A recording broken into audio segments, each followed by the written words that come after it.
Hello and welcome to 2026. So this year I am doing 4 lists for my top games of 2025, small, medium, and large box games, as well as games that came out prior to 2025, but that I played for the first time in 2025.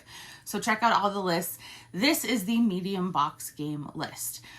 Is this a precise science as to what box size? No, this is just, I decided these were medium boxes. You may think they're large boxes. That's fine. It is what it is. These are games I loved. I think you may like them. I would love to know what you liked, what you thought of the games this year. So let me know. First up, we have Parks and Potions.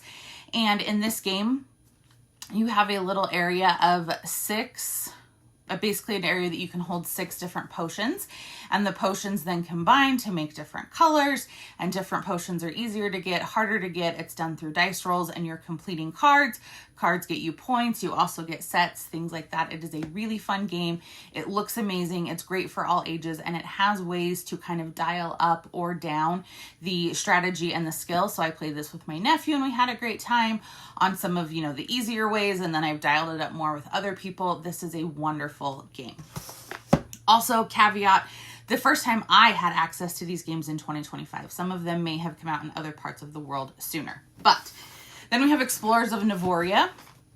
This game, for only being in a box this size, is a table hog, but it is really cool. You are going out and you are selecting different areas that you want to put your workers in, and then you're getting to do different things. It's so cool. And the center of the board is where you're sending your workers, and then in all of these different areas, different things are happening. You're collecting cards to get points.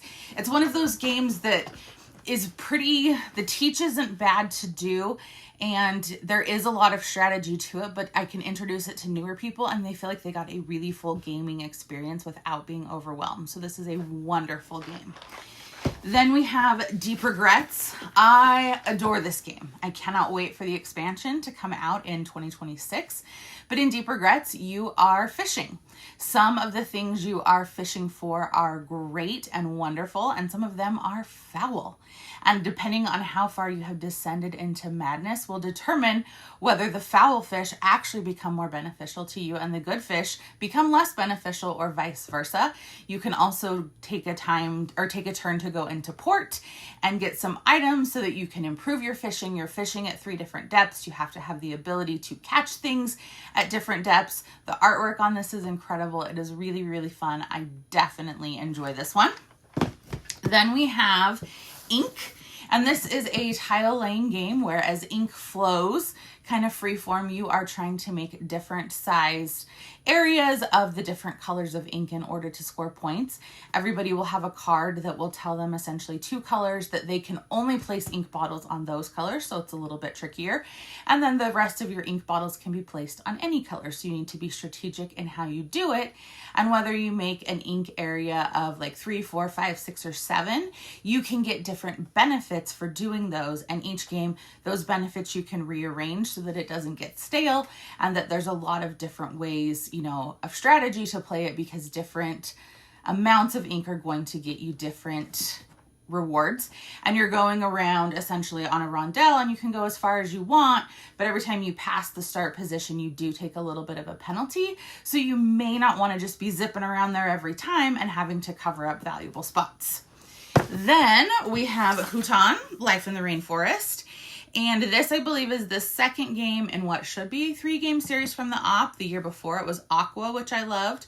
In Hutan, you are building out your jungly rainforest. And of course, there are restrictions about how you can place things. You're placing out flowers onto these tiles that you have, and the tiles do provide variable setup. Everyone will have their tiles arranged the same, but each game they will be arranged differently. And then when you can get multiple flowers on the same spot, it will grow into a tree, which will get you more points. And if you can get these whole areas all the same color, then you can bring in an animal, which gets you even more points. So this game's really fun, and then there's objectives you can add in. It looks really cool. The 3 trees are 3D, and then it has wooden animals. It looks really good. And I'm hoping that there is a 3rd game coming from them this year. We shall see. And then we have Potions of Azurland. And this game, I really like it. So you have this board, the little player board that you're going to stick your cards in, numbered 1 through 5. And that's the strength of your action in each of those areas. So if you're like, I really need to go to this area and I want first pick, then you're going to put your strongest action there. And if you're like, feeling a little weaker in this area, I don't really need to do as much there, you can put a lower number there, because then everyone's going to do those actions, and whoever has the highest number for that spot gets to do it first. So there's benefits to going first in different spots for collecting resources, being able to fulfill customers' potion desires essentially, and then they're going to get you benefits. It's a lovely game, and it's really cool how you are selecting the strength of your actions each round. Then we have Shallow Sea, and this is a tile laying game that is very puzzly. It's similar in theory to like a Cascadia, but I feel like it has a lot more going on, a lot more variable objectives, and you're placing out these tiles and you have to get fish surrounding them in order to complete it.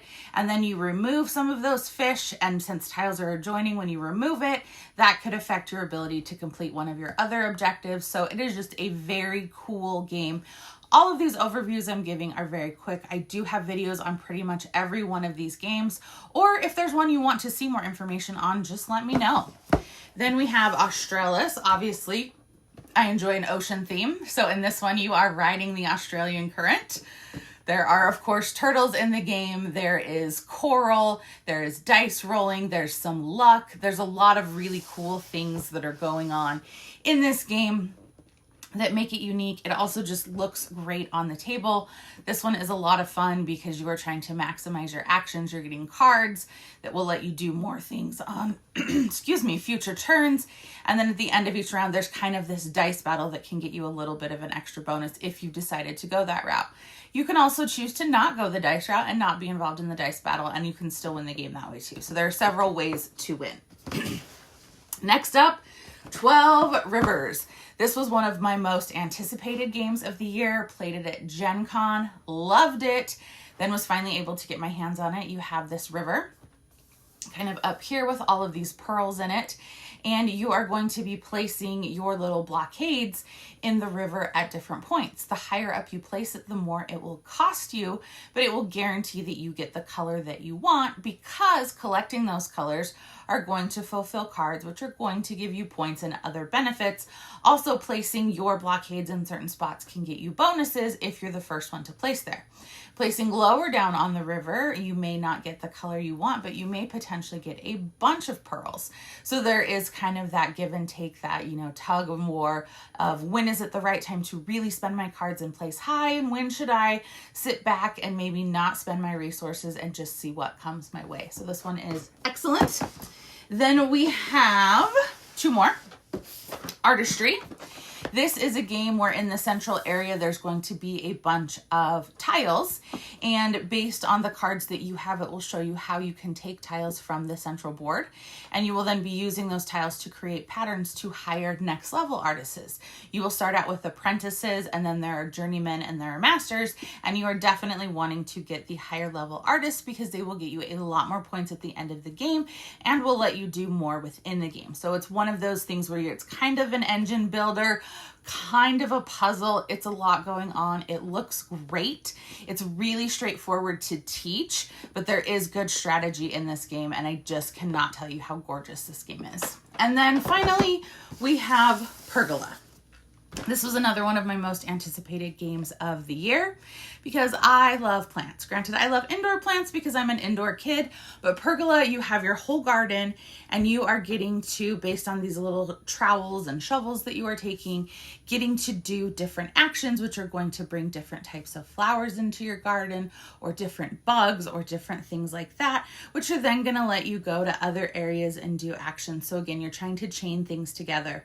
But the thing that's really cool is your board is this garden and you get the pieces and you get to put them on there how you want. There's not like a set place of like, oh, the lavender always goes here, the hollyhocks always go here. No, you get to build it out how you want, and that's half the fun, is just playing with the pieces and making it what you want it to be. The only drawback is there are a ton of amazing tiny components in here with no lid.